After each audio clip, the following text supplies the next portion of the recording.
Good afternoon बच्चों। आज मैं अवयवों का प्रयोग पार्ट 2 में समझा रहा हूँ। थोड़े मतलब ये 4-5 पार्ट बनेंगे। अभी दूसरा पार्ट में समझा रहा हूँ।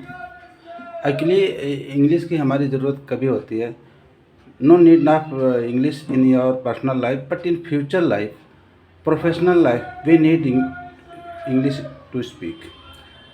हमें जो प्रोफेशनल लाइफ में इंग्लिश की ज़रूरत पड़ती है, ऐसे पर्सनल लाइफ हम अपने भाषा में बात करते हैं। But in professional we shall go to in professional life we need to speak English only because so much using of English.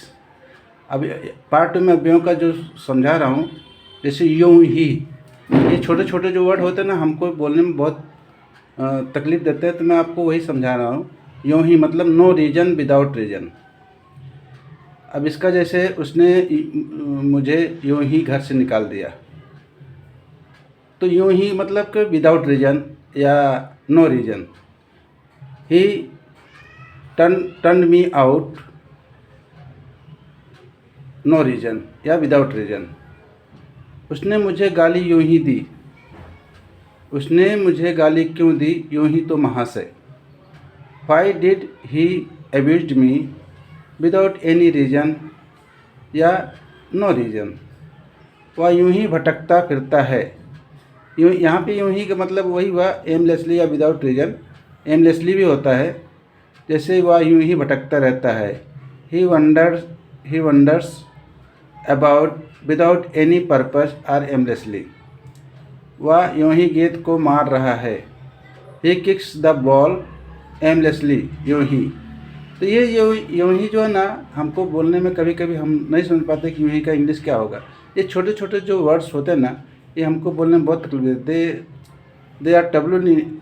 They give me trouble in speak. तो अगर we are going to speak English, तो we should know about the little words, small words, we can speak using that. Otherwise हम कहीं कहीं अटक जाते हैं कि इसका मतलब क्या होगा, इसका क्या मतलब होगा, ऐसा करके जो है हमको नहीं आते।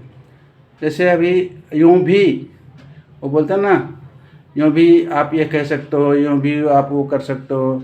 जैसे वह ईमानदार नहीं है, यूं भी कह सकते हो कि वो बेईमान है। मतलब ईमानदार नहीं है, यूं भी एक दूसरा वर्ड यूज़ कर सकते हो, यूं भी कह सकते हो कि वो बेईमान है। He is not honest. In other words can say he is dishonest. ठीक है। अब कभी कभी हम लोग बोलते हैं यूज़ करने के लिए तभी। तभी का होता मीनिंग होता है, जैसे इंग्लिश में जस्ट देन, ओनली देन। तभी उसी समय गाड़ी आ पहुंची। Just then the train arrived. तभी एक कुत्ता आया। Just then a dog came. ठीक है।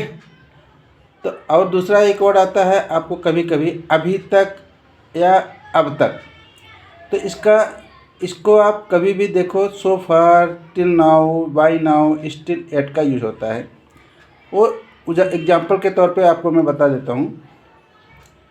एग्जाम्पल तो जैसे अब तक मुझे उत्तर नहीं मिला है, तो I have not received my letter या answer so far, by now और टिल नाउ। तीनों यूज कर सकते हो, जो भी आपके मन में आए वो बोल सकते हो। ऐसा नहीं जरूरी नहीं है कि आप सो फार ही बोलें, ये तीनों वर्ड आप यूज कर सकते हैं।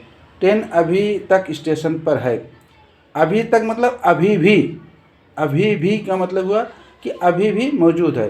ट्रेन अभी तक स्टेशन पर है। The train is still at the station. ठीक है।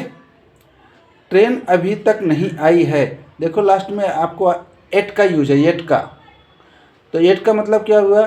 ये ज़्यादातर एट यूज जो होता है नेगेटिव में होता है। जैसे वह अभी तक नहीं आया है, वह अभी तक नहीं गया है, वह अभी तक सो रहा है। तो इसका मतलब जैसे ट्रेन अभी तक नहीं आई है, the train did not come at. ठीक है। अब ऐसा कभी बोल सकते हैं, वह अभी तक सो रहा है, ही इज स्लीपिंग एट। ठीक है। तो ये सब यूज़ करने के लिए आप छोटे छोटे वर्ड्स जो बोलते हैं हम लोग, अगर कहीं आप बोलने में रुकते हो ना, तो थोड़ा पॉज लेने का और कोशिश करने का इंग्लिश में। कम कम अगर बोलने की कोशिश करोगे रेगुलर, दिमाग में भी वही सोचो इंग्लिश में, तभी आप बोल सकते हो। ठीक है। और मैं वीडियो बनाने का मकसद ये है कि आप जितना लाइक करेंगे मैं आपको फ्री में प्रोवाइड करता रहूँगा। Thank you.